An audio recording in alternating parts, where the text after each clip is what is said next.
Even as the conflict grips West Asia, a striking contradiction is now emerging in global energy flows. Despite heightened tensions and attacks on shipping, Iran has been continuing to export millions of barrels of oil through the critical Strait of Hormuz, even as other traffic through the waterway has been severely disrupted. The Strait of Hormuz, remember, which is a narrow maritime choke point through which nearly one-fifth of the world's oil supply passes, has seen traffic sharply curtailed over the past 2 weeks. Multiple vessels have been targeted in drone and missile attacks, with Tehran claiming responsibility for some of these strikes, raising fears of a full-blown energy crisis. And yet, in the midst of this disruption, Iran's own oil exports have continued to flow.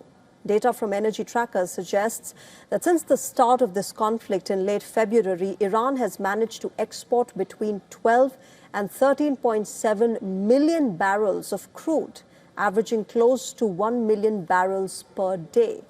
And Washington is allowing Iranian oil tankers to transit the Strait of Hormuz. The Treasury Secretary, Scott Bessent, remember, had told this very statement to CNBC that they're allowing Iranian oil tankers to move through the Strait of Hormuz to maintain supply to the rest of the world. Now, a key reason for this continuity is the strategic importance of the Kurg Island, Iran's primary oil export artery. Located off the Iranian coast, Kurg Island handles the bulk of the country's crude exports, and despite intense American strikes targeting military assets in the area, the oil infrastructure on the island has remained largely intact and operational. At the same time, Iran has entered this conflict with a significant advantage: massive stockpiles of oil already at sea.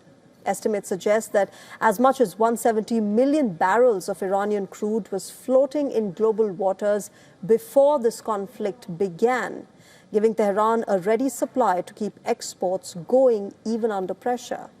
Countries dependent on West Asia energy, particularly in Asia, are now watching closely. India, for instance, is reportedly awaiting clearance for multiple shipments carrying crude and gas through the strait. At the same time, Iran is said to be considering a shift in how oil is traded, potentially allowing some shipments only if they are paid for in Chinese yuan rather than the US dollar.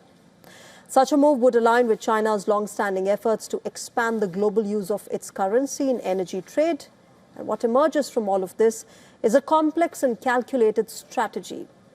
Remember, Iran is not simply weathering this conflict. It is managing to keep its oil flowing, maintain revenue streams, and leverage control over a critical global choke point.